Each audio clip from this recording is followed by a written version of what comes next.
story of the violence that moved westward with young America. The story of one man who moved with it, Mark Dillon, United States Marshal.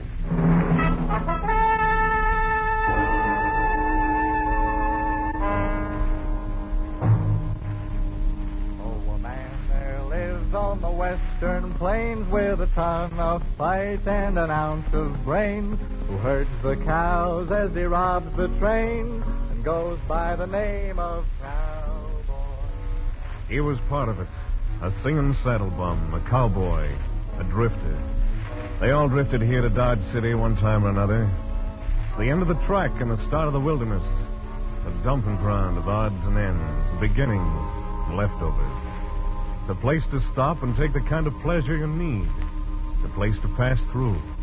Sometimes it's a place to die. My part of it was a sun-charred shack, rent paid by the United States government, and a marshal's badge furnished free. I was at the window watching the heat plump itself with Kansas dust and roll in towards the town when the door opened. Your name, Dillon? You're the United States Marshal? She was about 50.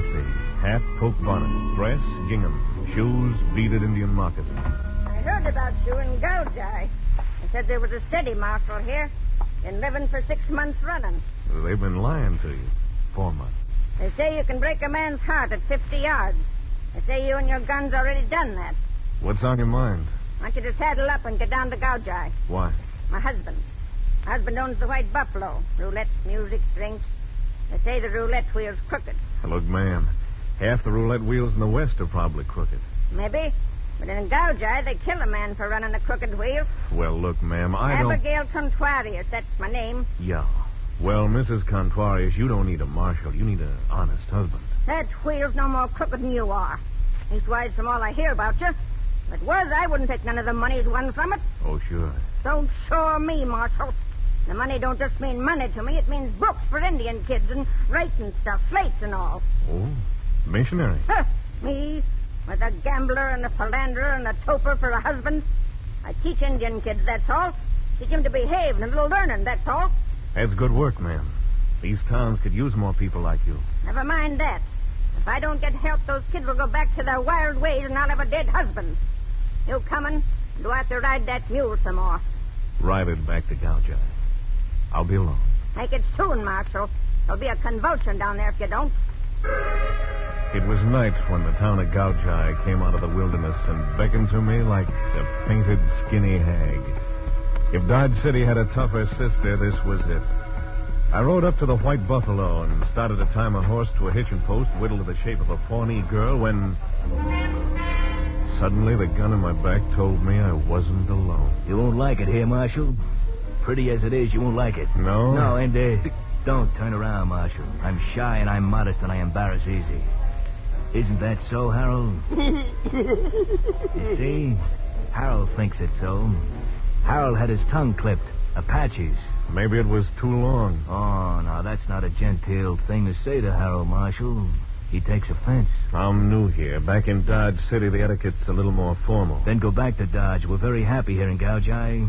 Like little birds. You could spoil it. I was invited. Special invitation. Well, the party's over. Now, Harold, now! Something lashed out across my skull. A bead of glass splintered my brain.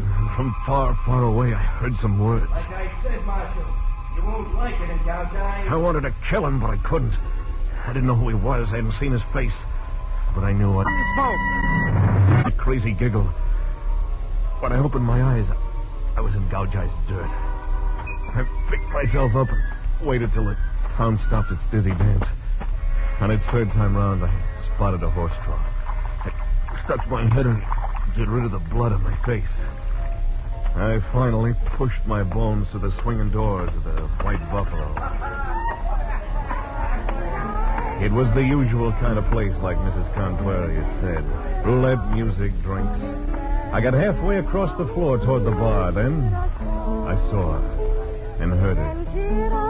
Slender, hair molded black, and something profane and exquisite distilled into her features. She looked at me, and when she spoke, it was as if she hadn't quit singing. Buenas noches, chico. Oh, a marshal. A marshal with a new scar and a muddy badge. You buy a drink, huh, Chico? Here's $1. Buy yourself an egg. Where can I find the owner? Over there by the poker table. The goatee and pompadour. Thanks. Hasta la vista, Marshal. Yeah, I'll be seeing you. Your name, Cantuarius? See. Oh, the marshal from Dodge City. Oh, you have the look of a large headache, senor. Yeah, someone else besides you and your wife was expecting me. Oh, muy mal bad. It wasn't good. So I see. But I'm glad you have come, senor marshal. Look around. You see my place? The White Buffalo, sole proprietor and owner, me, Rafael Ramon Jose Cantuarias. Magnificent establishment, no? Uh-huh. Looks like your magnificent establishment takes plenty. For weeks now, I'm losing money on the roulette wheel. Still, people say it is crooked. Oh? Someone is swindling me, senor. This someone I swear I will kill, dead, unless you find him for me first. That is why my wife comes to you, ask you to come to Gauja. She had it a little different. She's afraid this someone might kill you first. Oh? Oh, see, that might happen. But not so long as he can swindle me. Why kill the chicken with the golden egg, senor? Uh-huh. Well, let's have a look at this wheel of yours. See. Follow me. Well, Brad, number 12. Who's your spinner? Greg Hagen, best croupier in the territory. Uh-huh. Suppose you let me look around myself. As you wish, senor. You'll find that someone who is swindling my wheel. See? I'll give it a try, Mr. Cantuarius. Bueno. Cantuarius left me alone. I watched the table for a while. Nothing happened. Wheel didn't look crooked, and if it was being swindled, it was done clever. Finally, I moved around near the croupier. Hagen. Yeah? See you a minute? What for?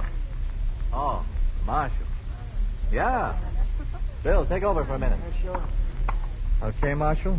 What can I do for you? This joint legitimate? Why ask me? Cantuarius. I know, sole proprietor and owner. Rumor has it the wheel's rigged, is it? Suppose it is.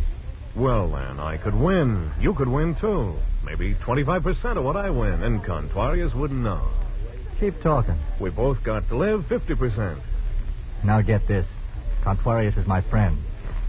Sorry, I made a mistake. No hard feelings. Plenty hard feelings. I think I like it better back at the table. Look around yourself. Make up your own mind about the wheel. So I did. Mostly I hung around the roulette table. As far as I could see, the wheel was giving the house and the customers an even break. Just about the time I started to walk away, 2 new players came up to the crowded table. One pasty face, handsome, and a weak chin sort of way. The other, a big, silent hulk of a man with a drooping lower lip. They didn't seem to be together or even know each other. On the next spin, the ball fell into 29, bounced out, rolled around 13.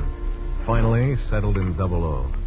Just as it did, Pasty-Face reached out and put a $100 bill on 00. Greg Hagen, the croupier, looked up and spoke soft but fast. Sorry, mister, you placed your bet after the ball settled. The house can't accept it. I had that $100 down before you started to spin. Pay me off. Sorry, mister, the house says you take back your money. Cantuarius. Pay me, brother, before I make brush out of this joint, and you first. Any trouble, Greg? Yeah, this man placed a bet after the ball dropped. He's crazy. I had the bet down at plenty of time. So sorry, senor.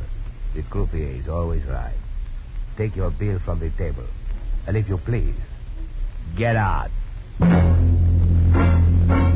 He did. Fast. Too fast. As he went, I started to remember his voice. I'd heard it before.